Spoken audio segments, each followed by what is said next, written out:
ഇന്ന് നമ്മൾ BHI 145-ന്റെ 11-ാമത്തെയും 12-ാമത്തെയും units ആണ് പറഞ്ഞു പോകാൻ പോകുന്നത്. അപ്പൊ ഇന്ന് നമ്മൾ ഡീറ്റെയിൽ ആയിട്ട് പഠിക്കാൻ പോകുന്നത് സോഷ്യലിസത്തിനെ പറ്റിയാണ്.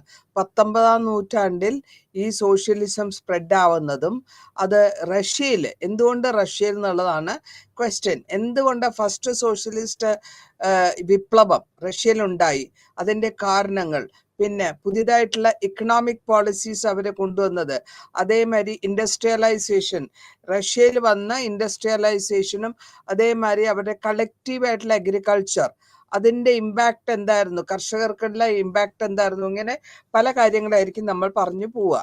അപ്പോൾ ഇവിടെ ആദ്യമായിട്ട് നമുക്ക് ചോദിക്കുന്നത് റഷ്യയിൽ, അതായത് 19-ാം നൂറ്റാണ്ടും 20-ാം നൂറ്റാണ്ടിന്റെ ആ കാലഘട്ടത്തിലാണ് വളരെ ഇമ്പോർട്ടൻ്റ് ആയിട്ടുള്ള ഈ ഫസ്റ്റ് സോഷ്യലിസ്റ്റ് റെവല്യൂഷൻ നടക്കുന്നത്.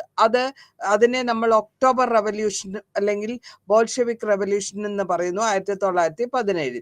ഇതിന്റെ കാരണങ്ങൾ എന്താണ് എന്നുള്ളതാണ് നമ്മൾ പരാമർശിക്കുന്നത്. അതിന്റെ റിസൾട്ട് നമ്മൾ പറയുന്നതായിരിക്കും. റഷ്യയിൽ എന്തുകൊണ്ടാണെന്ന് ചോദിച്ചു കഴിഞ്ഞാൽ ആ കാലഘട്ടത്തിൽ ക്യാപിറ്റലിസ്റ്റ് സിസ്റ്റം വളരെ കൂടുതലായിട്ടുണ്ടായിരുന്നു. അതായത് പ്രൈവറ്റ് ഓണർഷിപ്പും സോഷ്യലൈസ്ഡ് ആയിട്ടുള്ള പ്രൊഡക്ഷനും ഇതായിരുന്നു കാലഘട്ടം.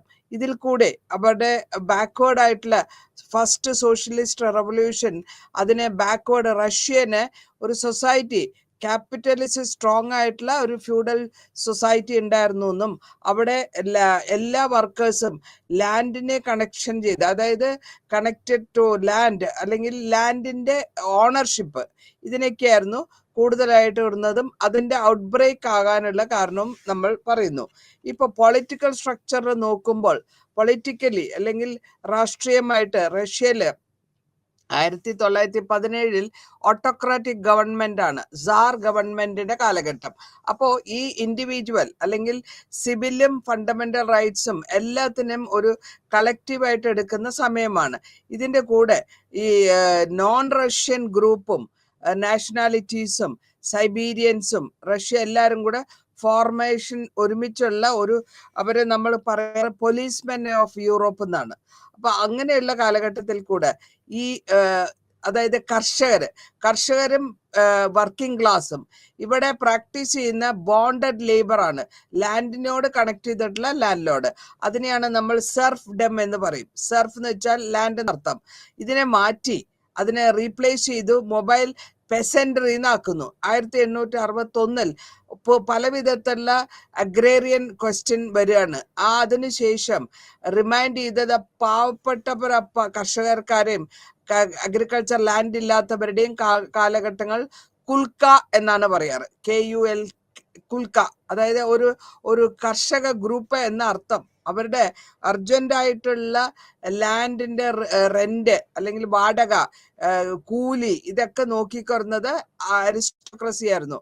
അപ്പൊ അതിന്റെ പരാമർശത്തില് ലാൻഡ് അരിസ്റ്റോക്രസിയെ ഹെൽപ്പ് ചെയ്യുമ്പോഴത്തേക്കും 1861 റൂറൽ ആയിട്ടുള്ള ഈ ക്രിയേഷൻ, മോഡേൺ പെസന്റ് മൂവ്മെന്റ് ഉണ്ടാകുന്നു. അതിൽ കൂടെ ഇവര് ഉദ്ദേശിക്കുന്നത് ഈ കാലഘട്ടത്തിൽ അതായത് കർഷക അപ്രൈസിംഗ് എന്ന് പറഞ്ഞെങ്കിൽ പറയാം. അവര് എന്താണ് വെച്ചാൽ ബോൾഷെവിക് റെവല്യൂഷന് കാരണമായിട്ട് വരികയും കൺസോളിഡേഷൻ ചെയ്തിട്ടുള്ള ഒരു റെഷീമിലേക്ക് കൊണ്ടുവരാൻ അവര് ശ്രമിക്കുന്നു. ഈ കാലഘട്ടത്തിൽ വർക്കേഴ്സും അതേമാതിരി മിലിറ്ററി, പൊളിറ്റിക്കൽ എല്ലാവരും കൂടെ കൂട്ടുകൂടി ഒരു റിഫോമിസ്റ്റ് ഗവൺമെന്റ് അല്ലെങ്കിൽ ക്യാരക്ടറൈസേക്ക് കൊണ്ടുവരുന്നു. അതിനെ നമ്മൾ കാച്ചപ്പ് എന്ന് പറയും. വെസ്റ്റേൺ യൂറോപ്പിൽ അതിനെ കാച്ചപ്പ് ചെയ്യാൻ പറയും. അതായത് ബാക്കിയുള്ള സ്റ്റേജസിൽ ഓഫ് ഇൻഡസ്ട്രിയലൈസേഷൻ ഇംഗ്ലണ്ടിലും ഫ്രാൻസിലും ഒപ്പത്തിനൊപ്പം എത്തിപ്പെടാൻ വേണ്ടി വരിക എന്നുള്ളതാണ്. ഇതില് റഷ്യയുടെ ഇമ്പോർട്ടൻസ് വരുന്നത് അവരുടെ അഗെയിൻസ്റ്റ് ക്യാപിറ്റലിസം ആണ്, അഗെയിൻസ്റ്റ് ഓട്ടോക്രസിയുമാണ്. അപ്പൊ ഇവിടെ എക്കണോമിക് ഡിമാൻഡ്സിൽ കൂടെ അവരുടെ വെരി സ്ട്രേഞ്ച് ആക്ട് എല്ലാം എല്ലാ ലോയും ബ്രേക്ക് ചെയ്യുക, അതായത് ഉടച്ചു മാറ്റുക. അപ്പൊ ഈ ഇൻസ്റ്റിറ്റ്യൂഷൻസ് വർക്കിംഗ് ക്ലാസ്സിന് വേണ്ടിയും റെവല്യൂഷണറി ആയിട്ടുള്ള ക്ലാസ്സിന് വേണ്ടിയും വർക്ക് ചെയ്യുന്നവരാണ്. സോഷ്യൽ ആയിട്ടുള്ള പൊളിറ്റിക്കൽ ഗ്രൂപ്പ്സ് ആണ് ഉണ്ടാവുന്നത്. അതിന്റെ കൂടാണ്ട് ട്രേഡ് യൂണിയൻസ് കൊണ്ടുവരുന്നുണ്ട് 1905. ഈ ട്രേഡ് യൂണിയൻ വഴി ബിഗ് ഫാക്ടറീസിലും ബൗണ്ടറീസിലൊക്കെ വർക്കിംഗ് ക്ലാസ്, പല വിധത്തിലുള്ള കലാവിദ്യകൾ ഉള്ളവർ അല്ലെങ്കിൽ വർക്കിംഗ് ക്ലാസ്, അൺസ്കിൽഡ് വർക്കറും സ്കിൽഡ് വർക്കറും ഇവരെല്ലാം കൂടെ ഒരു ഡൊമസ്റ്റിക് സിസ്റ്റം ആവുന്നു. കൂടാണ്ട് ടെലിഗ്രാഫ്, റെയിൽവേ കൺസ്ട്രക്ഷൻ ഇവരെല്ലാം കൂടെ വേറൊരു ഗ്രൂപ്പ് ആവുന്നു. ഇത് കൂടാണ്ട് പിന്നെ നമ്മൾ കാണുന്നത് എന്താ വെച്ചാൽ നാഷണൽ ആയിട്ടുള്ള സെൽഫ് ഡിറ്റർമിനേഷൻ ആണ്. ആ സെൽഫ് ഡിറ്റർമിനേഷൻ വഴി അവര് പൊളിറ്റിക്കലായിട്ടും കൾച്ചറൽ ഡിസ്ക്രിമിനേഷൻ, എക്കണോമിക് ആയിട്ടുള്ള ബാക്ക്വേർഡ്നെസ്, സാറിസ്റ്റ് എക്കോണമി, ഇതിലെല്ലാം കൂടെ ഒരു സ്ട്രോങ് ആയിട്ടുള്ള ക്വസ്റ്റ്യൻ വരുന്നു. ഇതിൽ കൂടെ നാഷണൽ ലെവലിലുള്ള സെൽഫ് ഡിറ്റർമിനേഷനും അവനവന്റെ വിപ്ലവത്തിൽ അവനവന്റെ റൈറ്റ്, നമുക്ക് സ്വന്തം ഭാഷ, സ്വന്തം കൾച്ചർ, സ്വന്തം ഇക്വാളിറ്റി, ഇതിനുള്ള ഒരു പൊളിറ്റിക്കൽ ഐഡന്റിറ്റി വേണം എന്നുള്ള ഒരു റിക്വസ്റ്റ് വരുന്നു. ഇതിൽ കൂടെ പെസൻസ് എന്താ ചെയ്യുന്ന വെച്ചാല് അവർക്ക് അവരുടെ സ്ഥലത്തിൽ അവർക്ക് സക്സഷൻ കിട്ടണം. അതേമാതിരി ഒരു വോളണ്ടറി യൂണിയനും വേണം. അങ്ങനെയാണ് അവര് നാഷണലിസ്റ്റ് ആസ്പിറേഷനിലേക്ക് കൊണ്ടുവരുന്നത്. ഇനി ഓരോ ഓർഗനൈസേഷൻസ് വരികയാണ്. ഈ ഓർഗനൈസേഷൻസ് വരുമ്പോൾ ലിബറൽ ആയിട്ട് വരുന്നത് റഷ്യയുടെ പാർലമെന്ററി ഡെമോക്രസിയാണ്, അതായത് വെസ്റ്റേൺ യൂറോപ്പില്. കൂടാണ്ട് മാർക്സിസ്റ്റ് സോഷ്യൽ ഡെമോക്രാറ്റ്സും വരുന്നുണ്ട്. അവരും ഈ കമ്മ്യൂണിസ്റ്റ് മാനിഫെസ്റ്റോവും അതിൻ്റെ കൂടെ ഗോത്ത പ്രോഗ്രാമും കൂടെ കൊണ്ടുവരുന്നു. ഈ ഗോത്ത പ്രോഗ്രാമിൽ കൂടെ അവർ ഇൻഫ്ലുവൻസ് ചെയ്യാൻ ഉദ്ദേശിക്കുന്നത് ക്രിട്ടിക്കായിട്ടുള്ള ക്യാപിറ്റലിസത്തിനെയും അതിൻ്റെ എക്സ്പീരിയൻസിനെയും പറ്റിയും 1848 യൂറോപ്പിൽ ഒരു ബിട്രയൽ നടക്കുന്നുണ്ട്. അതിൻ്റെ റവല്യൂഷണറി ഫോഴ്സസ് ഒക്കെയാണ് ഇവിടെ നമുക്ക് കാണാൻ പറ്റുക. പിന്നെ ബൂർഷ്വായ്സ് ലിബറലിസം എന്ന് പറയും അതിന്. അതായത് അത് റഷ്യയിൽ വീക്കായിരുന്നു. സോവിയറ്റ് യൂണിയനും റാഡിക്കൽ ഇന്റലിജൻസും അതേമാതിരി റവല്യൂഷണറി ലീഡർഷിപ്പും ഒരു കീ ഫാക്ടറാണ് ഇതില് ഇമ്പോർട്ടൻ്റ് ആയിട്ട് വരുന്നത് ലെനിന്റെ കാര്യമാണ്. ലെനിനാണ് വളരെ ഇമ്പോർട്ടൻ്റ് ആയിട്ടുള്ള ലീഡറാണ്, ബോൾഷെവിക് പാർട്ടിയുടെ ലീഡറാണ്. മാക്സിമം മാർക്സിസ്റ്റ് പോളിസികൾ പ്ലാൻ ചെയ്തിട്ടുള്ളതും കൊണ്ടുവന്നതും ഇങ്ങനെ തന്നെയാണ്. ഇതിന്റെ കൂടെ റിലേറ്റീവ് ആയിട്ട് വരുമ്പോൾ ഇവിടെ റഷ്യൻ ബ്യൂറോക്രസിന്റെ അവരുടെ വർക്കേഴ്സിന് ഫേസ് ചെയ്യുന്ന ഡ്യൂപ്ലിക്കേറ്റ് റോള്, അതായത് ഫ്രഞ്ചിന്റെയും ഇംഗ്ലീഷിന്റെയും ബ്യൂറോക്രസിന്റെ പാതി മാത്രം. അപ്പോൾ ഇവിടെ സെക്കൻഡ് സോഷ്യലിസ്റ്റ് സ്റ്റേജ് വരുന്നു. ഈ സെക്കൻഡ് മേജർ ആയിട്ടുള്ള റവല്യൂഷണറി അല്ലെങ്കിൽ വിപ്ലവത്തിന്റെ അലയൻസ് വരുന്നത് വർക്കിംഗ് ക്ലാസിന്റെയും പെസൻട്രിയും കൂടെ ചേർന്നിട്ടാണ്. ആ വർക്കിംഗ് ക്ലാസും പെസൻട്രിയും കൂടെ 2 സ്റ്റേജ് റവല്യൂഷൻ കൊണ്ടുവരുന്നുണ്ട്. ലീഡിങ് റോൾ ഓഫ് വർക്കിംഗ് ക്ലാസും പിന്നെ അതിനെ ട്രാൻസ്ഫോം ചെയ്ത് ഒരു സ്ട്രാറ്റജി ആക്കി മാറ്റിയെടുക്കുന്നു. ഇനി നമ്മൾ പറയാൻ പോകുന്നത് പല വിധത്തിലുള്ള റവല്യൂഷൻസ് വന്നിട്ടുണ്ട്. ആ ഓരോ സ്റ്റേജ് എന്താണ് റവല്യൂഷന്റെ 3 സ്റ്റേജിൽ കൂടിയാണ് കടന്നു പോകുന്നത്. ആദ്യത്തെ സ്റ്റേജിൽ ഒരു പാർലമെന്റ് ഉണ്ടാക്കുന്നു, അതിന്റെ പേരാണ് ദൂമ. സെക്കൻഡ് ആയിട്ട് വരുമ്പോഴത്തേക്കും ഒരു ഫെബ്രുവരി റവല്യൂഷൻ 1917 വരുന്നു. ഇതിൽ കൂടെ പ്രൊവിൻഷ്യൽ ഗവൺമെന്റ് സെൻട്രലും അതേമാതിരി സാറിന്റെയും വരുന്നു. ഫൈനലായിട്ട് നോക്കുമ്പോൾ റവല്യൂഷൻ അല്ലെങ്കിൽ വിപ്ലവം കംപ്ലീറ്റ് ചെയ്യുന്ന തേർഡ് ഫൈനൽ സ്റ്റേജില് 1917 ഈ റൂള്, സാറിന്റെ റൂളിനെ മാറ്റി അവരുടെ പീപ്പിൾ റിപ്പബ്ലിക് എസ്റ്റാബ്ലിഷ് ചെയ്യുന്നു. ഈ കാലഘട്ടത്തിൽ ആദ്യത്തെ ഓട്ടോക്രസി മാറുന്നത് 1905 അതിന്റെ കൂടെ ഫയറിംഗ് ആണ്. പീസ്ഫുൾ ആയ ഡെമോൺസ്ട്രേഷൻ നടത്തുന്നു 9-ാം തീയതി ജനുവരി 1905. ഇതിനെയാണ് നമ്മൾ ബ്ലഡി സൺഡേ എന്ന് പറയുക. അപ്പോ ഈ വർക്കേഴ്സും പെസൻസും അല്ലെങ്കിൽ കർഷകരും വർക്കേഴ്സും എല്ലാവരും കൂടെ ഡെമോക്രാറ്റിക് റിപ്പബ്ലിക് വേണമെന്ന് ശാഠ്യം പിടിക്കുകയും ഫസ്റ്റ് സോവിയറ്റ് ആയ ഗ്രാസ് റൂട്ട് ലെവലിലുള്ള ഓർഗനൈസേഷൻസ് കൊണ്ടാവുന്നു. അതിനെ ലെനിൻ വിളിക്കുന്നത് എംബ്രിയോസ് ഓഫ് റവല്യൂഷണറി പവർ എന്നാണ്. ഇതിനുശേഷം ഫസ്റ്റ് വേൾഡ് വാർ വരെയും ഇക്കോണമി ഒക്കെ വരെയും വലിയ ഓപ്പോസിഷൻ ഡെവലപ്പ് ചെയ്തെടുക്കുന്നു റഷ്യൻ റവല്യൂഷനിൽ.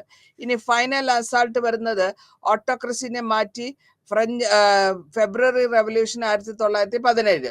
ഇവിടെ ഈ കാലഘട്ടത്തിൽ വുമൺ ലേഡി വർക്കേഴ്സും ബ്രെഡ് ഒന്നും ഇല്ല, ഫുഡൊന്നും ഇല്ല എന്ന് പറയുമ്പോൾ അവർ സ്ട്രൈക്ക് ഭയങ്കരമായിട്ട് സ്ട്രൈക്ക് കൊണ്ടുവരികയും കർഷക സ്ട്രൈക്കും റവല്യൂഷണറീസിന്റെയും സോൾജേഴ്സിന്റെ സ്ട്രൈക്ക് എന്ന് വരുന്നു. ഈ റഷ്യനെ ഓട്ടോക്രസിനെ ഓവർത്രോൺ ചെയ്യാനും പ്രൊവിൻഷ്യൽ ഗവൺമെന്റ് ഡോമിനേറ്റ് ചെയ്യാൻ വേണ്ടി ലിബറൽ ബ്യൂറോക്രസി വരുന്നു.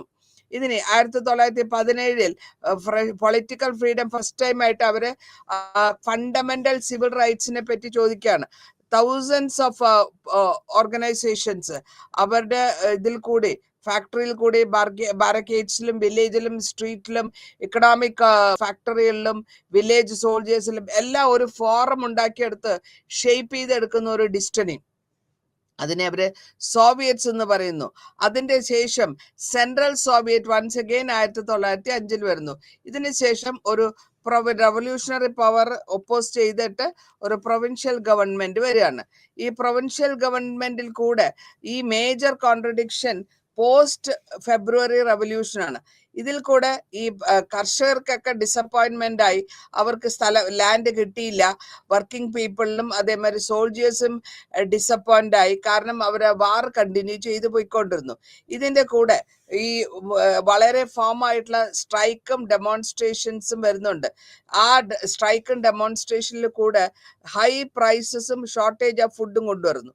ഇതിന്റെ ബോൾഷെവിക് എമർജ് ചെയ്യുന്ന വരുന്ന പോപ്പുലർ മൂഡിന്റെ അവരുടെ സ്ലോഗൻ എന്താന്ന് വെച്ചാൽ, നിലം കർഷകന്, ഇമ്മീഡിയറ്റ് ആയിട്ട് യുദ്ധം അവസാനിപ്പിക്കണം, വർക്കേഴ്സ് ആണ് ഇൻഡസ്ട്രിയൽ കൺട്രോൾ ചെയ്യേണ്ടത്, അതേമാതിരി നാഷണലിസ്റ്റ് ആണ് സെൽഫ് ഡിറ്റർമിനേഷൻ കൊണ്ടുപോകുന്നത്. ഇതിനെക്കാട്ടിൽ എല്ലാം ഉപരിയായിട്ട് അവർക്ക് ബ്രെഡ് വേണം, ബ്രെഡ്, സമാധാനം, ലാൻഡ്, ഡെമോക്രസി, ഇതാണ് അവരുടെ ഡിമാൻഡായിട്ട് വന്നത്. ഇതിന്റെ കൂടെ കോൺട്രഡിക്ഷൻ ആയിട്ട് നമുക്ക് കാണാൻ പറ്റും വേറൊരു ഗ്രൂപ്പ്, ഹോസ്റ്റൈൽ ആയിട്ടുള്ള ഒരു പ്രസ്, അതേമാതിരി റവല്യൂഷൻ പോപ്പുലർ ആക്ടിൽ വരുന്നു. ഓൾമോസ്റ്റ് ബ്ലഡ്ലെസ് ആണ്. ഈ ആർമി അല്ലെങ്കിൽ ആ പെസൻസിനെയും അവരുടെ സിംപിളി വന്നിട്ടുള്ളവരെയും റവല്യൂഷണറി ഫോഴ്സസ് ആയിട്ട് കൊണ്ടുവരുന്നു. ഗവൺമെന്റ് ഓവർത്രോൺ ചെയ്യുന്നു. അപ്പോൾ ഫസ്റ്റ് സോഷ്യലിസ്റ്റ് റവല്യൂഷൻ ഹിസ്റ്ററിയിൽ വരുന്നത്, ചരിത്രത്തിൽ വരുന്നത്, അതൊരു റിയാലിറ്റി ആയിട്ട് മാറുക എന്നാണ്. ആ 17 റവല്യൂഷനെ 10 days that shook the world എന്ന് പറഞ്ഞിട്ട് അമേരിക്കൻ ജേർണലിസ്റ്റ് പരാമർശിച്ചിട്ടുണ്ട്.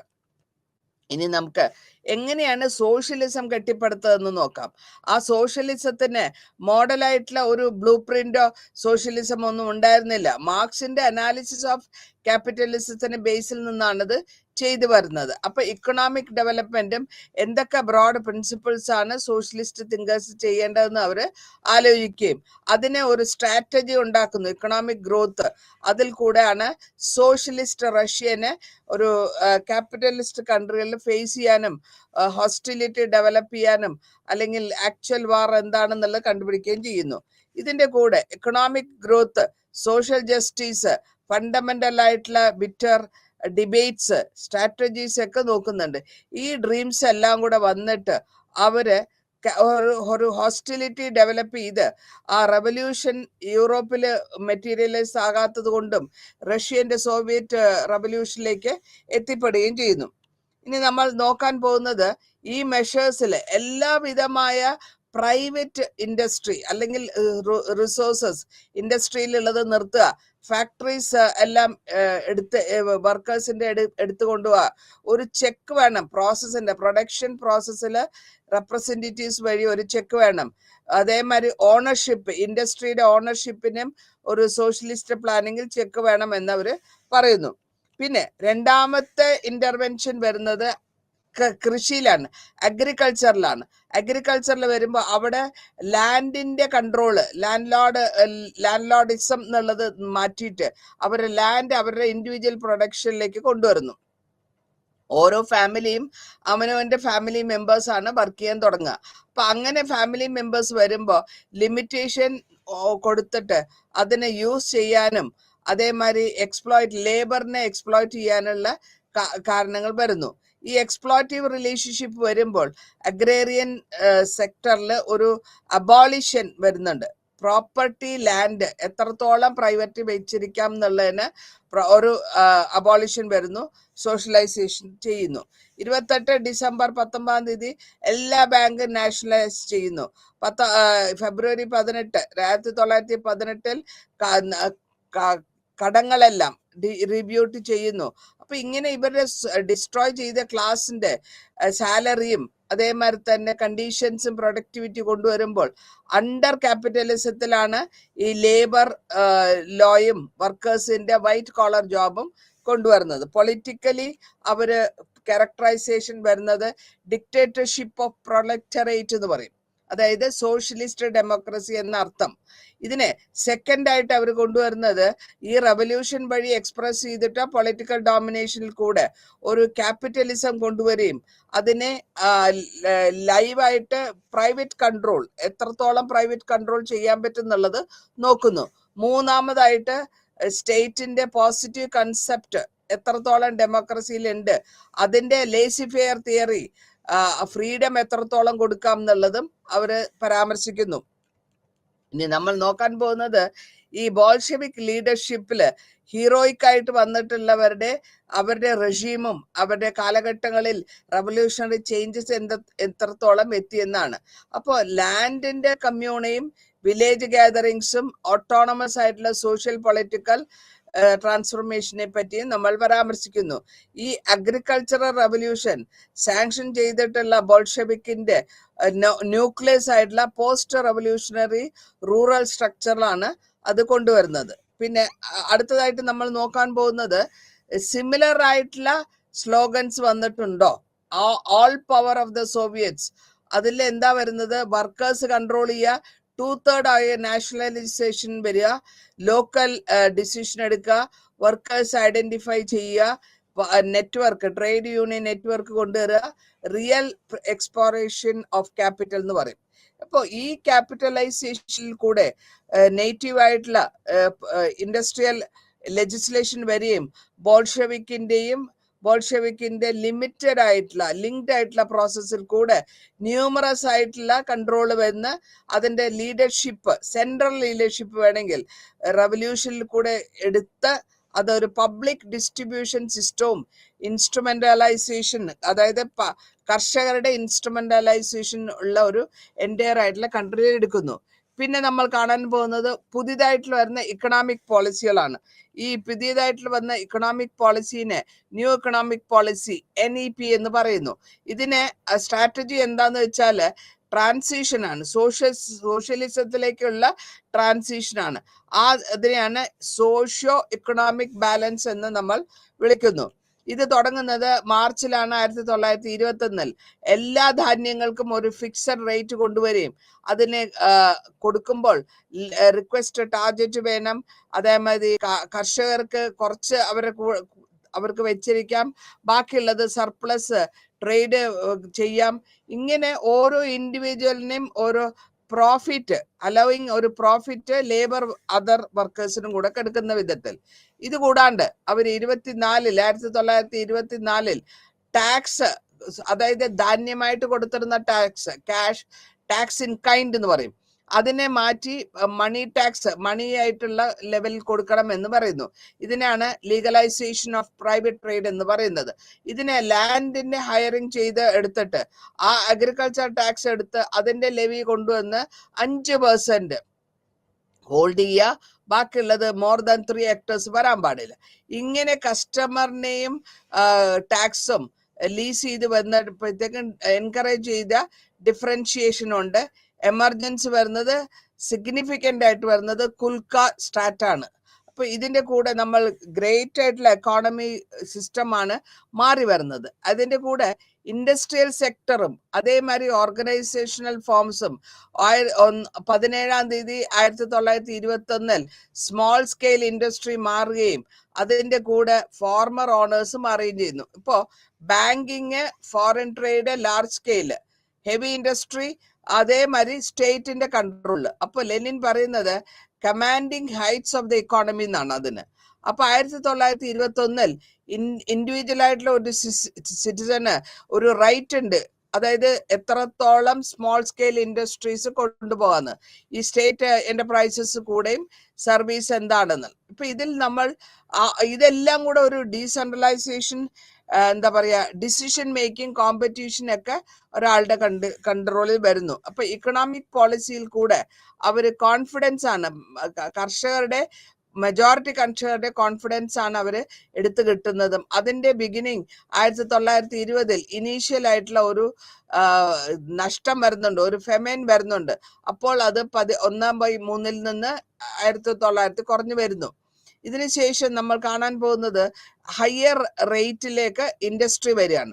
ആ ഇൻഡസ്ട്രിയലിൽ കൂടെ അവർ വലിയ വലിയ ഇൻഡസ്ട്രിയൽ ഉണ്ടാക്കുകയും അവരുടെ റെഡ്യൂസ് പ്രൈസസ് കൊടുക്കുകയും അതിൽ കൂടെ അവര് പുതിയതായിട്ടുള്ള സെക്കൻഡ് വിധത്തിലുള്ള NEP ന്യൂ എക്കണോമിക് പോളിസീസ് കൊണ്ടുവന്നു.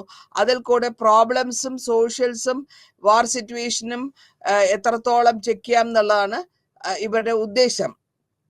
ഇവിടെ നമ്മൾ കാണുന്നത് ഓരോ വർക്കേഴ്സും ഇൻഡിവിജ്വലി അവരവരുടെ ഫാമിലി ഇൻകം ഉണ്ടാക്കിയെടുക്കുകയും അതിൽ കൂടെ പെസൻട്രി ട്രാൻസ്ഫോം ചെയ്ത് അഗ്രികൾച്ചർ സോഷ്യലിസ്റ്റ് ലൈനിലേക്ക് കൊണ്ടുവരികയും ചെയ്യുന്നു.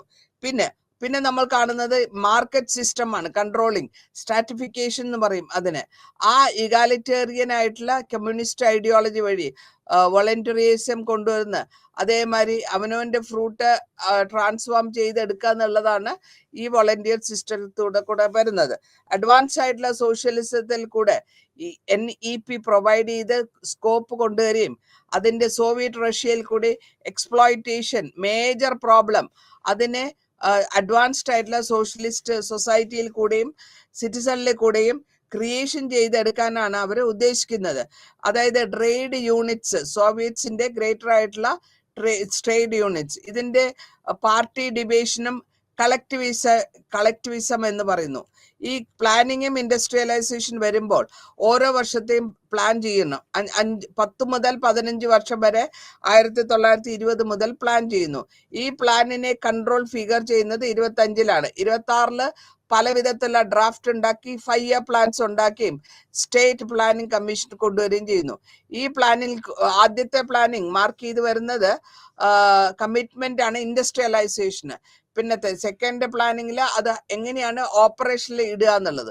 അപ്പോ ഈ 1913 പല വിധത്തിലുള്ള പ്രൊഡക്ഷൻ ലെവലിൽ മാറ്റുകയും അതിന്റെ വളരെ വിധത്തിലുള്ള ഗവൺമെന്റ് ഇൻഡസ്ട്രിയൽ പോളിസികൾ റാപ്പിഡ് ആയിട്ടുള്ള ഇൻഡസ്ട്രിയലൈസേഷൻ സോഷ്യലിസ്റ്റ് മാനറിൽ കൊണ്ടുവരുന്നു.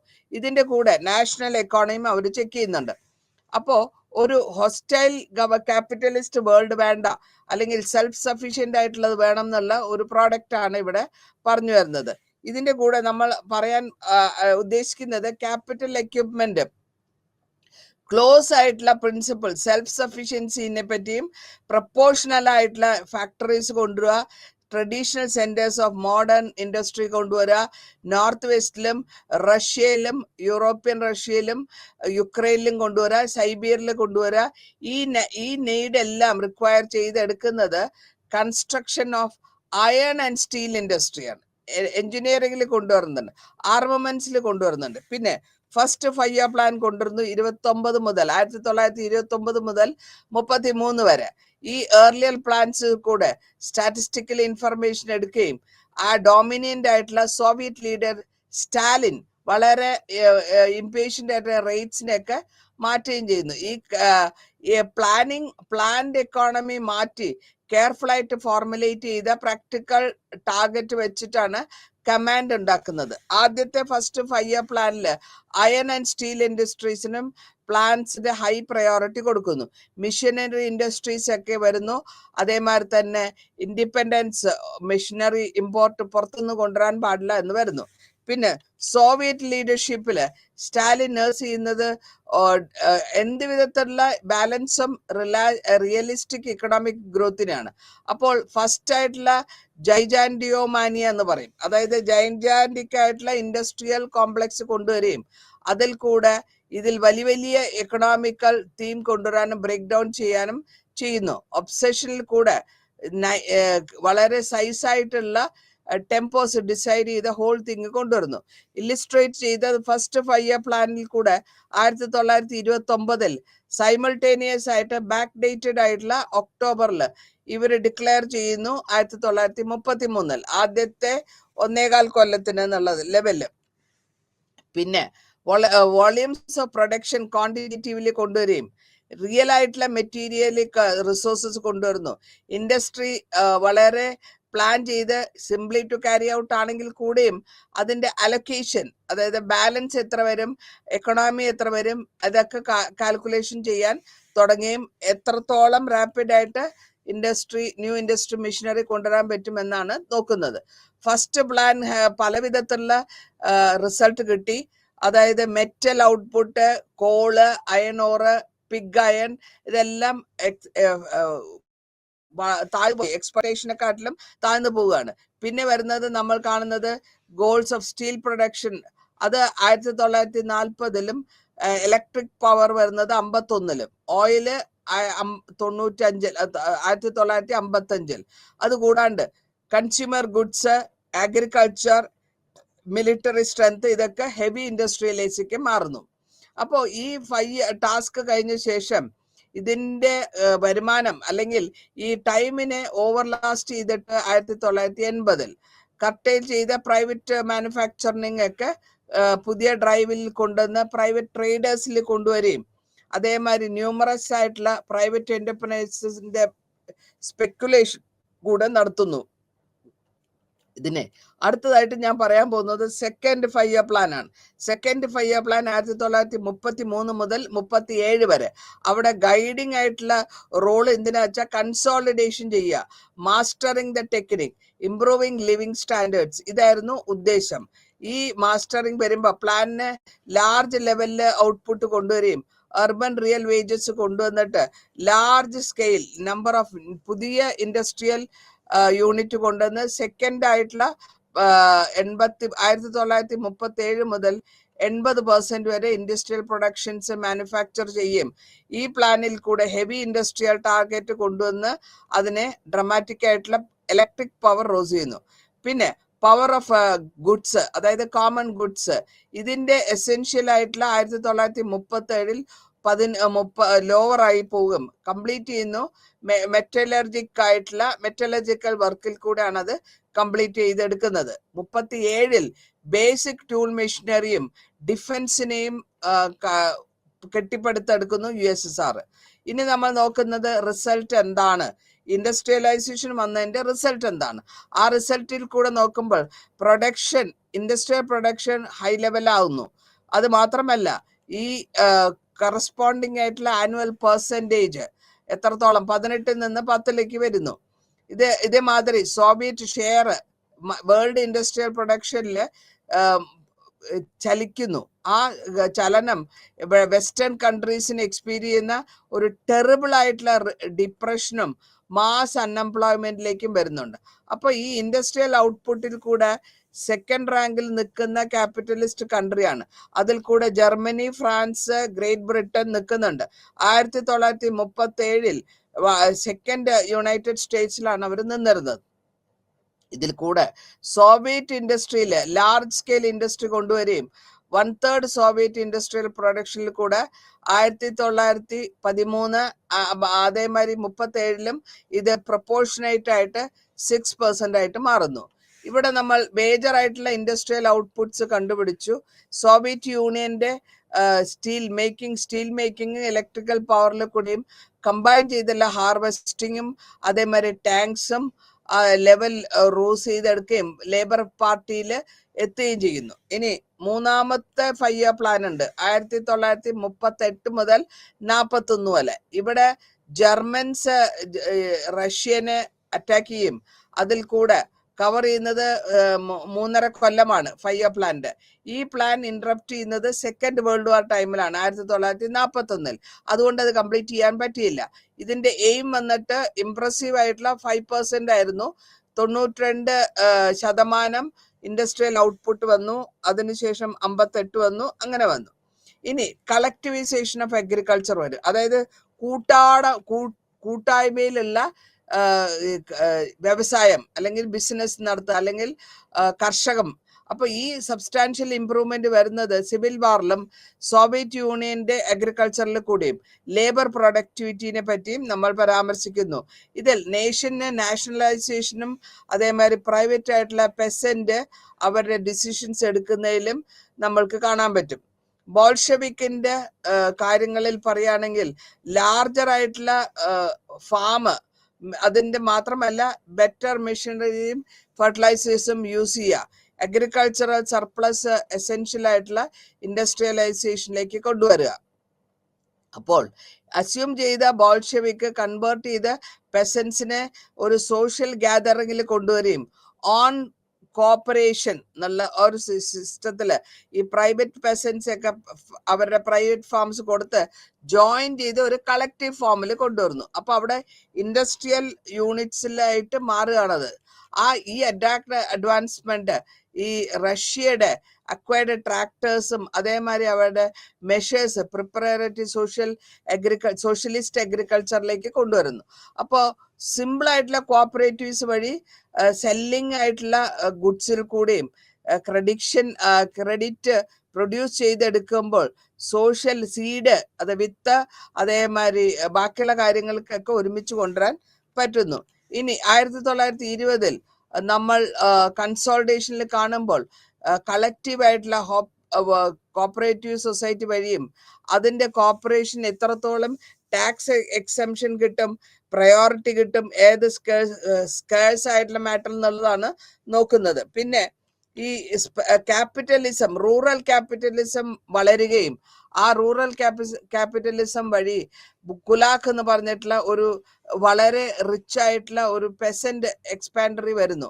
ആ ഡിഫറൻഷിയേഷൻ വഴി ഇവരെ ലാൻഡ് ലീസിങ്, ലോൺ കൊടുക്കുക, മണി കൊടുക്കുക, ആനിമൽസിനെ ഉപയോഗിക്കുക, ഇംപ്ലിമെന്റിങ് മെഷീനറി വരുത്തുക, ഹയറിങ് ലേബറിനെ എടുക്കുക. ഈ ഡിഫൈനിങ് കുലാക്കില് ക്രൈറ്റീരിയ അഡോപ്റ്റ് ചെയ്തത് സിസ്റ്റമാറ്റിക് ആയിട്ടുള്ള എംപ്ലോയ്മെന്റ് ആണ്, ഹയർഡ് ലേബർ, അതേമാതിരി തന്നെ എക്സ്റ്റെൻസീവ് ആയിട്ടുള്ള ഓണർഷിപ്പും, ഇതേമാതിരി ഇൻകം, കമേഴ്സ്യൽ ആൻഡ് ഫൈനാൻഷ്യൽ ആക്ടിവിറ്റിയിൽ എത്രത്തോളം വരുന്നു എന്നുള്ളത്. ഇനി വീക്ക്നെസ്, NEP അഗ്രികൾച്ചറിന്റെ വീക്ക്നെസ് വരുന്നുണ്ട്. ഈ ഫെസന്റ് ഫാമിങ്ങില് NEPയിൽ മെയിൻറ്റെയിൻ ചെയ്തു വരുന്നത് സ്മോൾ പെസന്റ് ഹോൾഡിങ്സ് ആണ്. അപ്പോൾ ഈ സ്മോൾ പെസന്റിനെ പാർട്ട്ലി ക്ലോസ് ചെയ്യുന്നു. സ്മോൾ ആയിട്ടുള്ള സൈസും ഫ്രാഗ്മെന്റേഷൻ വഴിയും 3 തരത്തിലുള്ള റൊട്ടേഷൻ ആണ് ഡോമിനേറ്റ് ചെയ്യുന്നത് ഓട്ടമിൽ. അതല്ലേ സ്പ്രിങ് സോൺ വീറ്റിനെ പറ്റിയും അതേമാതിരി തന്നെ ഫാലോവിനെ പറ്റിയും 2 ഫീൽഡ് ഷിഫ്റ്റിങ്ങിനെ പറ്റിയും പറയുന്നു. മാത്രമല്ല ഏതൊക്കെ ടെക്നോളജിയാണ് യൂസ് ചെയ്യാൻ പറ്റുന്നത്, അതിൽ കൂടെ ഫെഡറേഷനിൽ അവര് റഷ്യൻ ഫെഡറേഷനില് കുതിരകളെയോ കാളകളെയോ ഉപയോഗിച്ചിരുന്നില്ല. 1/3 ലാക്ക് ചെയ്തിരുന്നത് 1/3 കർഷകർക്കും ഈ പ്ലവിങ് ഇൻസ്ട്രുമെന്റ്സ് ഉണ്ടായിരുന്നില്ല. അപ്പൊ ഇവര് ഈ മെഷീനറിനെയാണ് കോൺസെൻട്രേറ്റ് ചെയ്യാൻ ഉദ്ദേശിക്കുന്നത് ഗ്രോയിങ് റീജിയൻസ് എന്നർത്ഥം. ഇനി ഹാർവെസ്റ്റ്, എത്രത്തോളം നല്ല ഹാർവെസ്റ്റ് കിട്ടി, എത്രത്തോളം മാർക്കറ്റിംഗ് കിട്ടി എന്ന് നോക്കാം. 1920 ഫസ്റ്റ് വേൾഡ് വാറിന് ശേഷം ഈ റൂറൽ പോപ്പുലേഷന്റെ കാരണം കൊണ്ട് പെർ ക്യാപിറ്റ ഇൻകം കൂടുകയും റിയൽ ആയിട്ടുള്ള പ്രോബ്ലം വഴി മാർക്കറ്റ് സെയിൽ പ്രൊഡക്ഷൻ വരെയും കോപ്പറേറ്റീവ് ആയിട്ടുള്ള നെറ്റ്വർക്ക് ഇൻക്രീസ് ആവുകയും ചെയ്യുന്നു, പ്രൈവറ്റ് മാർക്കറ്റ് ഓഫറിങ് ചെയ്തിട്ടുള്ള കാര്യങ്ങളിൽ കൂടെ. ഇതിന്റെ കൂടെ അഡ്വാൻറ്റേജസ് എന്താന്ന് വെച്ചാൽ പ്രൈവറ്റ് മാർക്കറ്റും ഹയർ പ്രൈസും സ്റ്റേറ്റ് കളക്ഷനും എല്ലാം വരുമ്പോൾ അട്രാക്ട് ചെയ്യുന്നത് ഗ്രേറ്റ് ആയിട്ടുള്ള ഒരു ഷെയർ മാർക്കറ്റാണ്. ഈ ട്രേഡിൽ കൂടെ അവര് റിലേഷൻഷിപ്പ് ബിൽഡപ്പ് ചെയ്യും. ആ റീറ്റെയിൽ പ്രൈസസിൽ കൂടെ അവര് ഫേമസ് ആയിട്ടുള്ള പെസന്റ് വാർ കണ്ടുപിടിക്കുന്നു. ഈ അഡീഷൻ ആയിട്ട് വരുമ്പോൾ റൈസസ് ഇൻഡസ്ട്രിയൽ ഗുഡ്സിൽ കൂടിയും 1920 ഇൻഡസ്ട്രിയൽ ഗുഡ്സ് വളരെ എക്സ്പെൻസീവായി പുവർ ക്വാളിറ്റിയിലും കിട്ടാനും ഇല്ലാത്ത ഒരു ലെവലിലേക്ക് എത്തുകയാണ്. ഇനി ക്രൈസിസ് ആണ് വരുന്നത്. 27-28 ഭയങ്കരമായിട്ടുള്ള ഓട്ടം വന്നു. കർഷകരുടെ മാർക്കറ്റിംഗ് പോയി, ഗ്രെയിൻസ് എല്ലാം നഷ്ടപ്പെട്ടു. അല്ലെങ്കിൽ ഇങ്ങനെ ഇമ്പോർട്ട് പുറത്തുനിന്ന് ധാന്യങ്ങൾ കൊണ്ടുവരേണ്ട ഒരു കാലഘട്ടം വരെ വരുന്നു. അപ്പോൾ ഇവിടെ മാർക്കറ്റ് പ്രൈസസിന്റെയും ഫണ്ട്സിന്റെയും ഇൻഡസ്ട്രിയൽ എക്സ്പാൻഷന്റെയും സഫർ ആവുകയാണ്. അപ്പൊ ഈ ഇൻഡസ്ട്രിയൽ ഇൻവെസ്റ്റ്മെന്റിൽ 27-28 മേജർ ആയിട്ടുള്ള ലീഡിങ് ആയിട്ടുള്ള 1927 കൺസ്യൂമറിന്റെ റൈറ്റ് അല്ലെങ്കിൽ ഗുഡ് ഫെമൈൻ വരികയും ഇതിൽ കൂടെ അവരെ പ്രൊക്യൂർമെന്റ് ചെയ്യുന്ന ഗ്രെയിൻസിനെ പറ്റിയും പറയുന്നു. പിന്നെ നമ്മൾ കാണുന്നത് ഒരു റെഷീം മുഴുവൻ പ്രൊഡക്ഷൻ സ്ട്രൈക്കാണ്. പ്രൊഡക്ഷൻ ഉണ്ടാക്കാനുള്ള ഒരു സ്ട്രൈക്ക്. അവര് പ്രൈവറ്റ് ആയിട്ടുള്ള ട്രേഡേഴ്സ് മാർക്കറ്റിൽ വിൽക്കുകയും ബാക്കിയുള്ളത് ഇൻഡസ്ട്രിയൽ ഗ്രൂപ്പിലേക്ക് കൊണ്ടുപോകുന്നു. 1927 ഈ എക്കണോമിക് ക്രൈസിസ് കാരണം പ്രൊഡക്ഷൻ കപ്പാസിറ്റി കുറഞ്ഞു പോകുന്നു. ആ പ്രൊഡക്ഷൻ കപ്പാസിറ്റി കുറഞ്ഞു വരുമ്പോൾ അവരുടെ സർപ്ലസ് ആയ സാധനങ്ങളെ അവര് വിൽക്കാനും ഇൻഡസ്ട്രിയൽ ഗുഡ്സിലേക്ക് മാറുകയും ചെയ്യുന്നു. 27 ഡെമോൺസ്ട്രേഷൻ വഴിയും പെർസുവേഷൻ വഴിയും ജനുവരിയിൽ 28 അവർക്ക് ഇൻഡസ്ട്രി ഡിപ്പെൻഡ് ചെയ്യാൻ പറ്റില്ലാത്ത ഒരു ലെവലിലേക്ക് വന്നെത്തുകയും ചെയ്യുന്നു. പിന്നെ പാർട്ടി ലീഡർഷിപ്പ് ഡിസൈഡ് ചെയ്യാണ്. കോൺഫറന്റേഷൻ വന്നിട്ട് 1928 ഇവര് പെസൻസിനെയൊക്കെ എന്താ ചെയ്യേണ്ടതെന്ന് അവര് ഡിസൈഡ് ചെയ്യുന്നു. 28 പാർട്ടി ലോഞ്ച് ചെയ്യുന്നതാണ് ഓൾ ഔട്ട് ഡ്രൈവ് കളക്ട് ചെയ്യാനായിട്ട്. എല്ലായിടത്തു നിന്നും ധാന്യങ്ങൾ കളക്ട് ചെയ്യുക, എന്നിട്ട് അതിനെ കളക്റ്റീവൈസേഷൻ ചെയ്ത് ആ ധാന്യങ്ങളെ സർപ്ലസ് ആയ 5 മാസത്തിലേക്ക് ഉപയോഗിക്കുക. അപ്പൊ ഇങ്ങനെ ഹാർവെസ്റ്റ് ഫെയിലിയർ വരുന്നുണ്ട് യുക്രൈനിലെ നോർത്ത് കാക്കസിലൊക്കെ.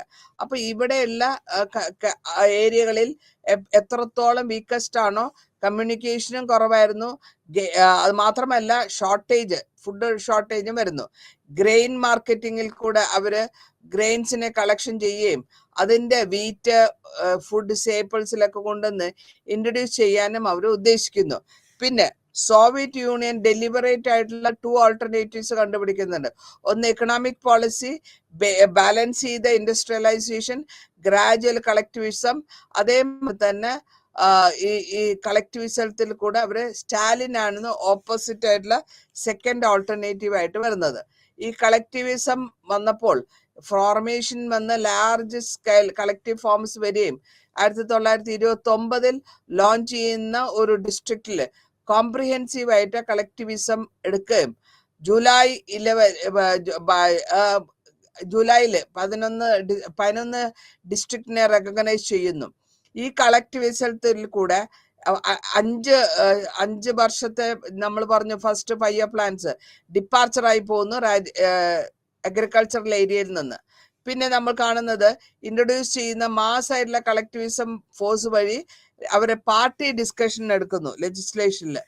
അതിനെ പിന്നെ ഇവരെ കുൽക്കായനെ മാറ്റാനും ലിക്വിഡൈസ് ചെയ്യാനും അതിന്റെ ടാൻഡമായിട്ട് ഡീകുൽക്കൈസേഷൻ എന്നുള്ള ഒരു ക്യാമ്പയിൻ കൊണ്ടുവരാണ് അവർ ചെയ്യുന്നത്. പിന്നെ ഓർഗനൈസേഷണൽ ലെവലില്, സ്ട്രക്ചറിലും ഓർഗനൈസേഷൻ ലെവലില് 1930 അതായത് പെസൻട്രീന്റെ പാതി കളക്റ്റീവായിട്ട് വരുന്നു.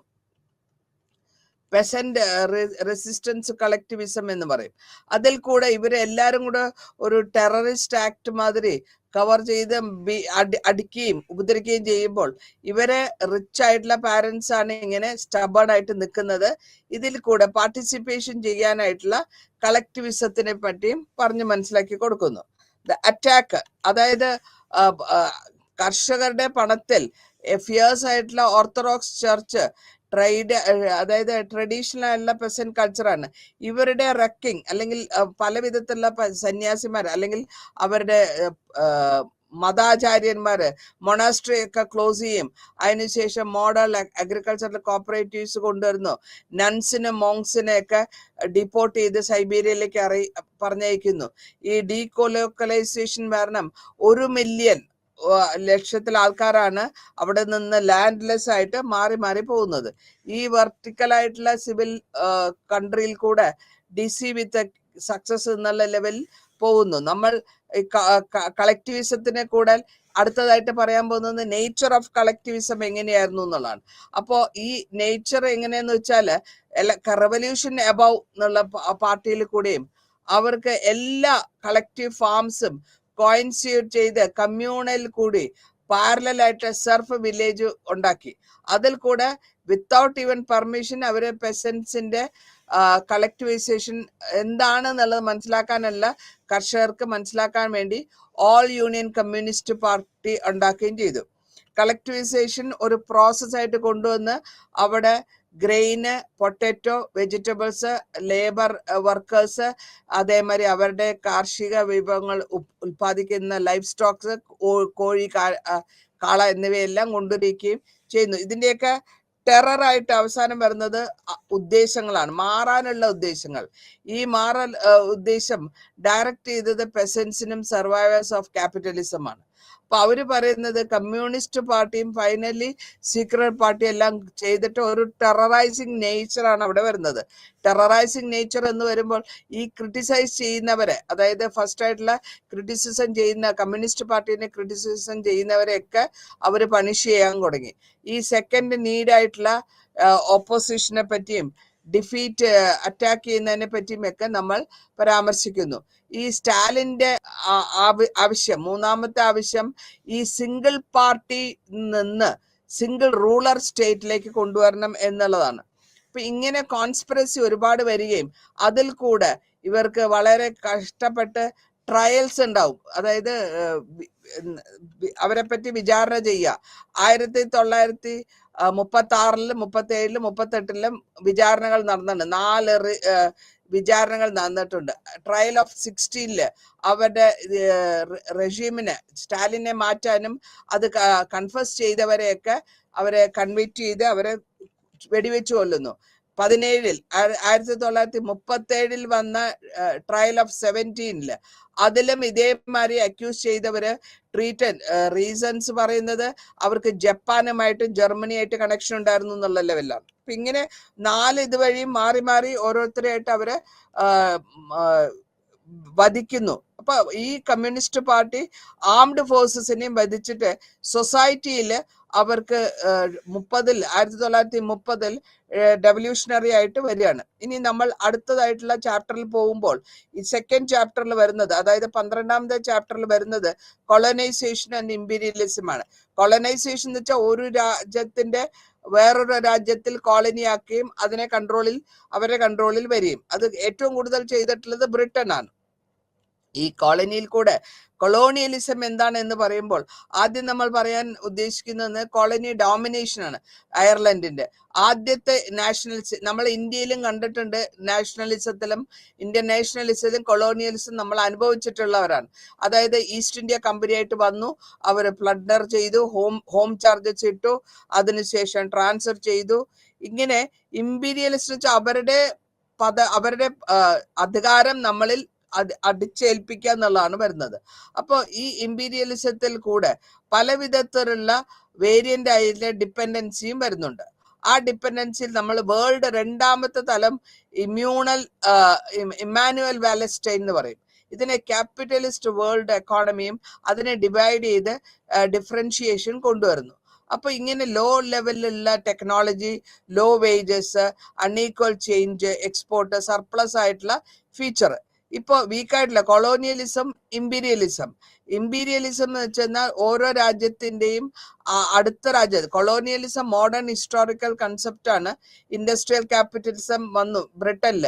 അതിന്റെ കാരണമാണ് നമ്മൾക്ക് അവരെ കോളനി ആയിട്ട് മാറേണ്ടി വന്നതും. അവരെ കൊളനൈസേഷൻ ഗ്രാജുവലായിട്ട് അവര് ട്രഡീഷണൽ ഇക്കോണമിയും മോഡേൺ ക്യാപിറ്റലിസവും മാറ്റിയെടുക്കുകയാണ് അവർ ചെയ്യുന്നത്. ആദ്യമായിട്ട് നമ്മൾ പറയുമ്പോൾ പല വിധത്തിലുള്ള വേൾഡ് ക്യാപിറ്റലിസത്തിനെ പറ്റി നമ്മൾ പഠിച്ചിട്ടുണ്ട്, അനുഭവിച്ചിട്ടുണ്ട് കോളനിയില്, പ്രത്യേകിച്ച് ഇന്ത്യയിലെ കൊളോണിയൽ ടൈം. ഇനി ഇവർ ഉപയോഗിച്ചിരുന്ന തിയറീസ്, ഇമ്പീരിയലിസത്തിന് വേണ്ടി അവർ ഉപയോഗിച്ചിരുന്ന തിയറീസ് എന്താന്ന് വെച്ചാൽ സഫീഷ്യന്റ് ആയിട്ടുള്ള ഈ സർപ്ലസ് ആയിട്ടുള്ളത്, അതായത് ക്യാപിറ്റലിസ്റ്റ് മോഡ് ഓഫ് പ്രൊഡക്ഷനിൽ കൂടെ സർപ്ലസ് വാല്യൂ വരികയും അപ്പോൾ ആ വേജ് ലേബറേഴ്സിനും കൊണ്ടുവരുന്നു.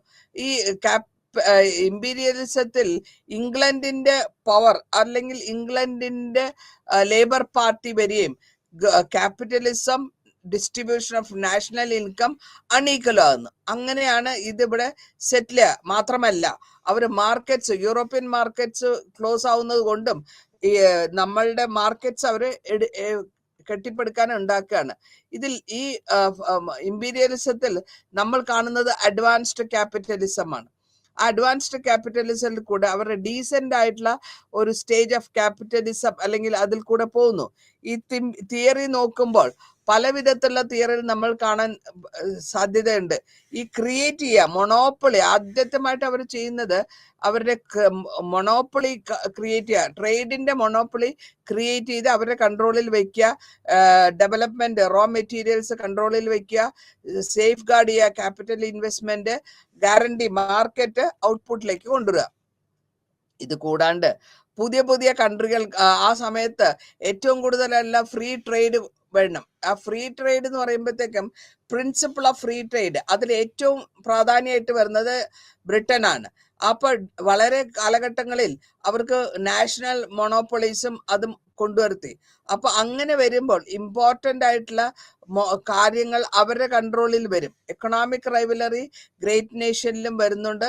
ഇതേമാതിരി തന്നെ നമ്മളുടെ കാലഘട്ടങ്ങളിൽ, അതായത് ക്യാപിറ്റലിസവും ക്യാപിറ്റൽ എംപീരിയലിസം ഒരുമിച്ച് കൊണ്ടുപോകുമ്പോൾ അവർക്ക് ബാക്ക്വേർഡ് ആയിട്ടുള്ള സ്റ്റേജിന്റെ അഗ്രികൾച്ചർ ഉപയോഗിക്കുകയും എല്ലാ തരത്തിലുള്ള ക്യാപിറ്റൽ ലാക്സ് പ്രോഫിറ്റബിൾ ഇൻവെസ്റ്റ്മെന്റിലേക്ക് മാറ്റുന്നു.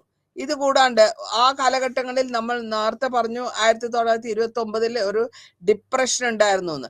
ഈ ഡിപ്രഷൻ മുഖാന്തരം അമേരിക്കയിലും ബ്രിട്ടനിലും വർക്ക് ചെയ്തിരുന്ന ഫ്യൂഡൽ അരിസ്റ്റോക്രാസിക്കും ക്യാപിറ്റലിസത്തിലും എംപീരിയലിസത്തിലും ഇൻട്രസ്റ്റ് വരികയും അവർ അതിനെ ഒരു ക്യാപിറ്റലിസത്തിന് അവർക്കൊരു കൺട്രോളായിട്ട് ഉപയോഗിക്കുക. ലോജിക്ക് ഇതിൽ ക്യാപിറ്റലിസം എന്താ വെച്ചാൽ productive engagement of man power എന്നാണ്.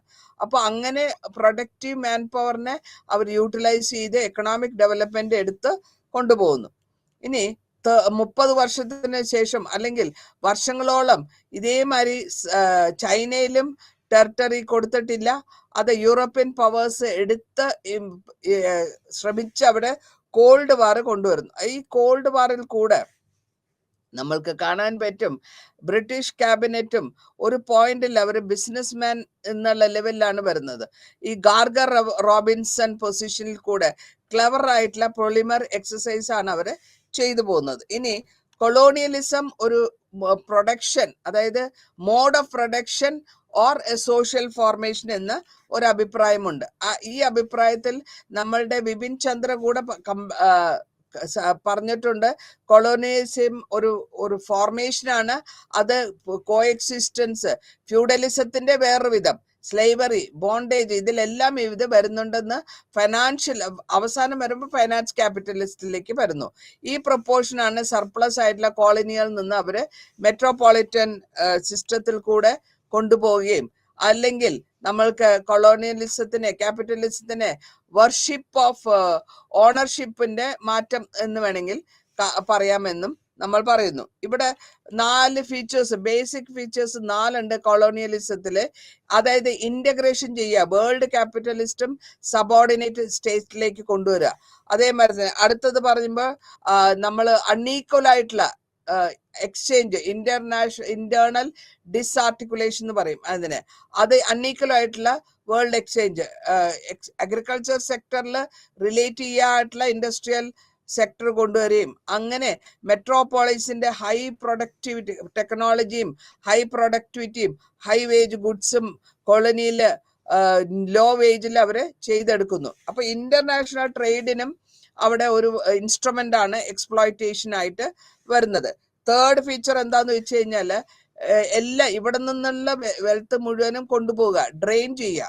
ഡ്രെയിൻ ദ വെൽത്ത്, നമ്മൾ ബ്രിട്ടീഷ് കാലഘട്ടത്തിൽ ഈ വാക്ക് വരുന്നുണ്ട്.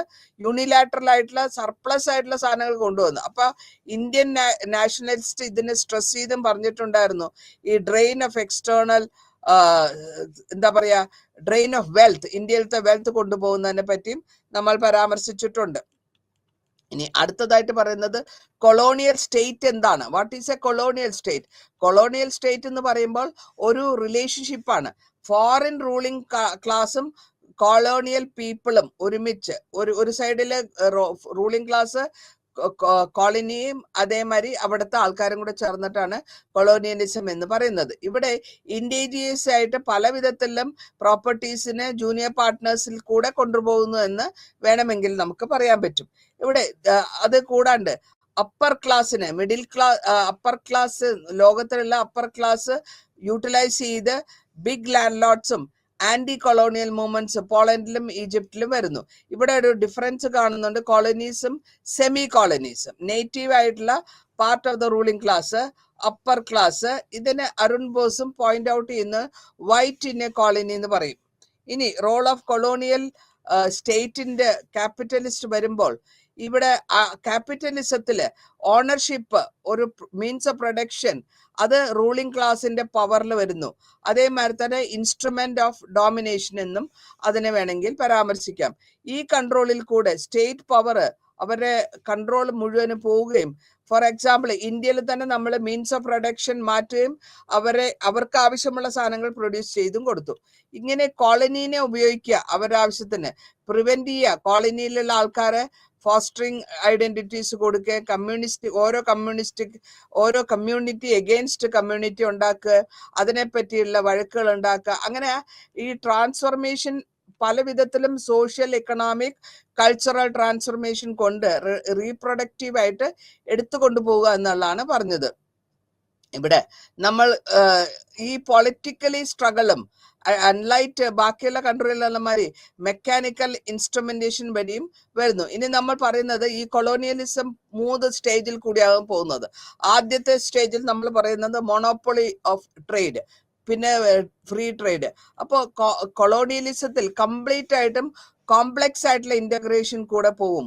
ഈ സബോർഡിനേഷൻ കൂടെ ഫസ്റ്റ് സ്റ്റേജിൽ എന്താണ് അവർ ഉദ്ദേശിച്ചതെന്ന് നോക്കുകയാണെങ്കിൽ 2 ഒബ്ജക്റ്റീവ് ഉണ്ട്. ഒന്ന് മൊണോപ്പൊളി ട്രേഡ്, അതും പ്രത്യേകിച്ച് ഇന്ത്യയിൽ ഈസ്റ്റ് ഇന്ത്യ കമ്പനിയുടെയും ഏറ്റവും സാധനങ്ങൾ ചീപ്പായിട്ട് മേടിക്കുക, അവർക്കുള്ള ബെനിഫിറ്റ് എടുക്കുക.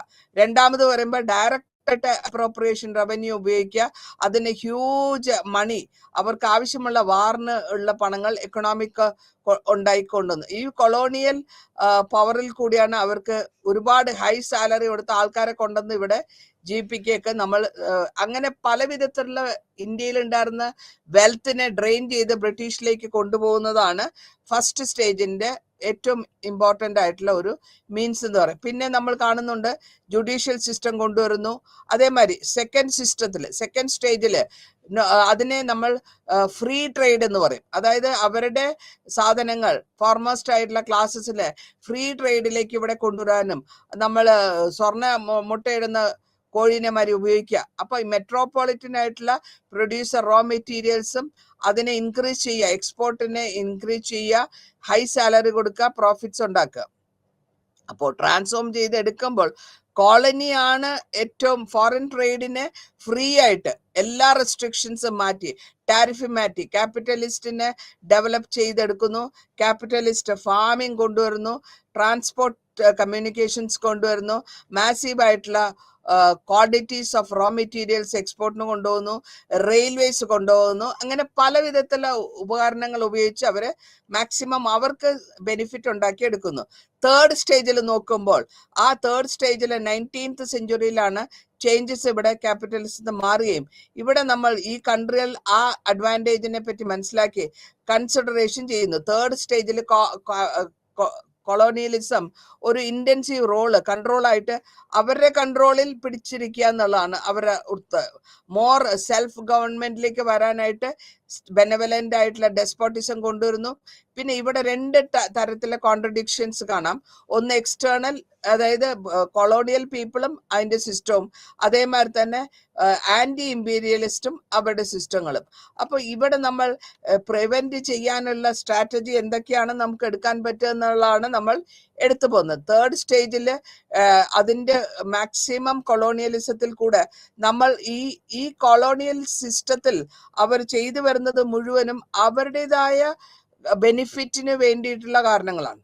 അവരുടെ ബെനിഫിറ്റ്, അതായത് മദർ കൺട്രിക്ക് എത്രത്തോളം ബെനിഫിറ്റ് കിട്ടുമോ അതാണ് അവർക്ക് ഉദ്ദേശിക്കുന്നത്. അപ്പോൾ ഈ സ്റ്റേജിൽ നമ്മൾ സെക്കൻഡ് സ്റ്റേജിലായാലും ശരി, ഫ്രീ ട്രേഡില് ഫോർമോസ്റ്റ് ആയിട്ടുള്ള പ്രപ്പോർഷൻ, അതായത് മെട്രോപൊളിറ്റൻ ബ്യൂറോക്രസി കോളനീനെ പ്രൊഡ്യൂസറായിട്ട് കാണുകയും റോ മെറ്റീരിയൽസ് ലെസ് ഡിപ്പെൻഡ് ചെയ്യാനും നോൺ ആയിട്ടുള്ള എംപറർ ലെവലിലേക്ക് കൊണ്ടുവരുന്നു. ഇതിന് കോളനിയിൽ അവർ ഹൈ സാലറിയുള്ള മർച്ചൻസിനെ ട്രേഡ് കൊണ്ടാക്കുന്നു. ഇതിന് ശേഷം ഇക്കണോമിക്കും പൊളിറ്റിക്കലും അഡ്മിനിസ്ട്രേറ്റീവ് സോഷ്യൽ കൾച്ചറലൊക്കെ ഒരു പുതിയ വിധത്തിലുള്ള എക്സ്പ്ലോയിറ്റേഷനാണ് കാണുന്നത്. ഈ എക്സ്പ്ലോയിറ്റേഷന് അവർ പറയുന്നത് എന്താണ്? സ്ലോഗൻ പറയുന്നത് ഡെവലപ്മെന്റ് ആൻഡ് മോഡേണൈസേഷൻ എന്നാണ്. ആ ഡെവലപ്മെന്റ് ആൻഡ് മോഡേണൈസേഷൻ വരുമ്പോൾ ക്യാപിറ്റലിസ്റ്റ് ആയിട്ടുള്ളവർക്കൊക്കെ അലോ ചെയ്യുന്നു ഡെവലപ്പ് ചെയ്യാൻ. എന്താണ് ഡെവലപ്പ് ചെയ്യുന്നത്? Plantations, trade, transport, mining and industries. ഇങ്ങനെ ഈ ക്യാപിറ്റലിസ്റ്റ് എല്ലാവരും ട്രാൻസ്പോർട്ടേഷൻ കൊണ്ടുവന്ന് അവരുടെ മാസീവായിട്ടുള്ള കാര്യങ്ങൾ അല്ലെങ്കിൽ റോ മെറ്റീരിയൽ പോർട്ട് വഴി എക്സ്പോർട്ട് ചെയ്യാൻ തുടങ്ങുന്നു. മാത്രമല്ല റെയിൽവേസ് അവർ ബിൽഡ് ചെയ്തു. ആ കാലഘട്ടത്തിൽ റെയിൽവേസ് ബ്രിട്ടീഷിന്റെ കോൺട്രിബ്യൂഷൻ ആണ് റെയിൽവേസും പോസ്റ്റ് ആൻഡ് ടെലിഗ്രാഫും. അതും അവരുടെ ആവശ്യത്തിന് വേണ്ടിയിട്ടാണ്. റോ മെറ്റീരിയൽസ് അങ്ങോട്ടും ഇങ്ങോട്ടും മാറ്റാനും അതേമാതിരി പോസ്റ്റ് ആൻഡ് ടെലിഗ്രാഫ് ഡിപ്പാർട്ട്മെന്റ് ഇത് അങ്ങോട്ടും ഇങ്ങോട്ടും എവിടെ വരെ എത്തി എന്നുള്ളത് അറിയിക്കാൻ വേണ്ടിയിട്ടുള്ള ആ ലീഗൽ സിസ്റ്റം. പിന്നെ അവര് ലീഗൽ സിസ്റ്റത്തിനെ ഇംപ്രൂവ് ചെയ്യുന്നുണ്ട്. അതായത് social contract, sanity of contract എന്ന് പറയും. സോഷ്യൽ എത്രത്തോളം പേഴ്സണൽ ലോയിൽ കൊണ്ടുവരാം. പിന്നെ മോഡേൺ എഡ്യൂക്കേഷൻ കൊണ്ടുവന്നു. അതായത് മോഡേൺ എഡ്യൂക്കേഷൻ കൊണ്ടുവന്നതിന്റെ ഉദ്ദേശം ന്യൂ അഡ്മിനിസ്ട്രേഷൻ കൊണ്ടുവരാനും അതിനവർ പറഞ്ഞത് വെസ്റ്റേണൈസേഷൻ എന്നാണ്. വെസ്റ്റേണൈസേഷൻ അതായത് ഇന്ത്യയിൽ വെസ്റ്റേണൈസേഷനെ പറ്റി കാര്യങ്ങൾ പറഞ്ഞ് മനസ്സിലാക്കി കൊടുക്കുക. അല്ല അതേമാതിരി അണ്ടർ ഡെവലപ്ഡ് ആയിട്ടുള്ള കൺട്രികളെ ഡെവലപ്പ് ചെയ്തെടുക്കുക. അതാണ് ആ കാലഘട്ടത്തിൽ പറഞ്ഞത്. മൂന്നാമത്തെ തേർഡ് സ്റ്റേജിൽ കൂടെ പോകുമ്പോൾ പല വിധത്തിലുള്ള കൺസിഡറേഷൻ എംപയറിന്, അതായത് ബ്രിട്ടീഷ് ഗവൺമെന്റിന് ഈ കൊളോണൈസേഷൻ ഇന്റൻസീവ് ആയിട്ടുള്ള കൺട്രോൾ കൊടുക്കുന്നുണ്ട്. ഈ കൺട്രോളിൽ മുഴുവനും ബെനിവലന്റ് ഡെസ്പോട്ടിസത്തിനെ പറ്റിയും ന്യൂ ഐഡിയോളജി എങ്ങനെയായിരിക്കണം അവര് കോളനിയിലുള്ളവർ പെരുമാറേണ്ടതെന്നുള്ള ലെവലിലും മോഡേണൈസേഷൻ, അതേമാതിരി വെസ്റ്റേൺ എഡ്യൂക്കേഷൻ എന്തൊക്കെയാണ് അതിന്റെ വാച്ച്വേർഡ് സെക്കൻഡ് സ്റ്റേജില് ഇതുവരെ പറഞ്ഞിട്ടില്ല. അപ്പൊ ഈ എക്സ്റ്റേണൽ ഇംപ്രഷനും കൊളോണിയൽ ആൾക്കാരും അവരുടെ നാഷണലിസ്റ്റ് മൂവ്മെന്റിനെ പറ്റിയുമൊക്കെ മെട്രോപൊളിറ്റൻ ക്യാപിറ്റലിസ്റ്റ് ക്ലാസ്സിൽ പറയുന്നു. തേർഡ് സ്റ്റേജിൽ കൂടെ അബ്സോർബ് ചെയ്യുന്ന മെട്രോപൊളിറ്റൻ ക്യാപിറ്റൽ കൂടെയും അതേമാതിരി അവരുടെ റോ മെറ്റീരിയൽ എക്സ്പോർട്ടിൽ കൂടെയും ലിമിറ്റഡ് ആയിട്ടുള്ള മോഡേണൈസേഷനിൽ കൂടിയും അണ്ടർ ഡെവലപ്ഡ് ആയിട്ടുള്ള കൺട്രീനെ എക്സ്പ്ലോയിറ്റ് ചെയ്തെടുക്കുക. അപ്പോൾ ഇങ്ങനെ പല വിധത്തിലും ഈ തേർഡ് സ്റ്റേജിൽ ടേക്ക് ഓഫ് ചെയ്തെങ്കിൽ കൂടെയും വലിയ വലിയ കോളനികൾ അവരുടെ എക്സ്പോർട്ട് ക്യാപിറ്റൽ എക്സ്പോർട്ട് കണ്ടിന്യൂ ചെയ്തുകൊണ്ടിരുന്നു. ഇതിനെ കോളനൈസേഷനിൽ കൂടെ അബ്സോർബ് ചെയ്യുന്ന ക്യാപിറ്റൽ ഇൻവെസ്റ്റ്മെന്റ്, ആ ഇൻവെസ്റ്റ്മെന്റിനെ അവര് പ്രൊഡ്യൂസ് ചെയ്തിട്ടുള്ള കോളനിയിൽ കൂടെ അവരെ എടുത്ത് അവരുടെ ക്യാപിറ്റൽ ഇൻവെസ്റ്റ്മെന്റ് എത്രത്തോളം കൂട്ടാൻ പറ്റും എന്നുള്ളതാണ് അവർ നോക്കിക്കൊണ്ടിരുന്നത്. അപ്പൊ നമ്മൾ ഇതിൽ പരാമർശിച്ചു വരുമ്പോൾ നമ്മൾ എന്താണ് പരാമർശിച്ചു പറയുമ്പോൾ ഇതിൽ ഹിസ്റ്ററിയിൽ യൂറോപ്യൻ ഹിസ്റ്ററിയിൽ ഒരു കൊളോണിയൽ പൊസിഷനെ പറ്റി പറയാണ്ട് പോകാൻ പറ്റില്ല. അവർ ഇവിടെ മാത്രമല്ല ആഫ്രിക്കയിലും പലവിധങ്ങളിലും ബ്രിട്ടീഷ് കോളനി കൺവേർട്ട് ചെയ്തെടുത്തു. അതിന്റെ പവേഴ്സിനെ യൂസ് ചെയ്തു. അവരുടെ എക്കണോമിക്കിനെയും പൊളിറ്റിക്കൽ ആയിട്ടുള്ള സിസ്റ്റത്തിനെയും അവര് ഇന്റഗ്രേറ്റ് ചെയ്തു. മോഡേൺ വേൾഡിൽ ഇന്റഗ്രേറ്റ് ചെയ്യുകയും അതേമാതിരി തന്നെ ആ സിസ്റ്റത്തിനെ നമ്മൾ കൊളോണിയലിസം എന്ന് പറഞ്ഞത്. ആ സിസ്റ്റം കോളനി മദർ കൺട്രീന്റെ കൺട്രോളിൽ വരുന്ന ഒരു രാജ്യത്തുള്ള എല്ലാവിധമായ ധാതുക്കളെയും ഉപയോഗിക്കുക, മനുഷ്യരുടെ ലേബർ ഉപയോഗിക്കുക.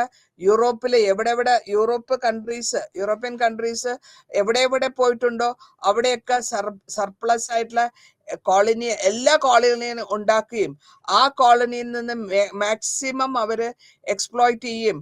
ടെറിട്ടറീസിനെ അവരുടെ കൺട്രോളിൽ കൊളോണിയൽ റൂളിൽ കൊണ്ടുവന്നിട്ട് അത് ബാക്ക്വേർഡാണ്, ആ ബാക്ക്വേർഡായ കൺട്രീനെ ഞങ്ങൾ പ്രോഗ്രസ് ചെയ്യാൻ ഉദ്ദേശിക്കുന്നു എന്നുള്ള ലെവലിലാണ് ഈ കൊളോണിയലൈസേഷനും അവരുടെ എക്സ്പ്ലോയിറ്റേഷൻ നടത്തിക്കൊണ്ടു പോകുന്നത്. അപ്പോൾ കോളനിയലിലെ ആൾക്കാർക്ക് ഈ വലിയ വിധത്തിലുള്ള അണ്ടർ ഡെവലപ്ഡ് സ്റ്റേജസ് ആണ്. ആ അണ്ടർ ഡെവലപ്ഡ് സ്റ്റേജിനെ ചൂഷണം ചെയ്ത് അവരുടെ ധാതുക്കൾ, അവരുടെ വസ്തുക്കൾ അല്ലെങ്കിൽ അവരുടെ നാച്ചുറൽ റിസോഴ്സസ്, ഹ്യൂമൻ റിസോഴ്സിനെയൊക്കെ ഇംഗ്ലണ്ട് വളരെ കൂടുതലായിട്ടും അതേമാതിരി എല്ലാ കൺട്രികളിൽ നിന്ന് അവർ എടുത്തു വരുന്നുണ്ട്. അപ്പൊ ഈ അണ്ടർ ഡെവലപ്മെന്റ് കൺട്രികളിലെ മാക്സിമം അവരെ യൂട്ടിലൈസ് ചെയ്തെടുക്കുമ്പോൾ ഇവർക്ക് ഏറ്റവും ബെനിഫിറ്റ് കിട്ടുന്നത് അവർക്ക് തന്നെയാണ്. അപ്പൊ കോളനിയലിന്റെ എല്ലാ കോളനികളും പല വിധത്തിലുള്ള ചൂഷണത്തിന് വിധേയരായിട്ടുള്ളതാണ്. അപ്പോ ഇത് മാത്രമല്ല, ഈ ക്യാപിറ്റൽ ഇവിടെ ഇൻവെസ്റ്റ് ചെയ്തിട്ടുള്ള പ്രോഡക്ട്സിനും അതിനും അവർ തന്നെ റെഡി മാർക്കറ്റ് തിരിച്ച് റെഡി മാർക്കറ്റ് യൂറോപ്പിലുണ്ട്.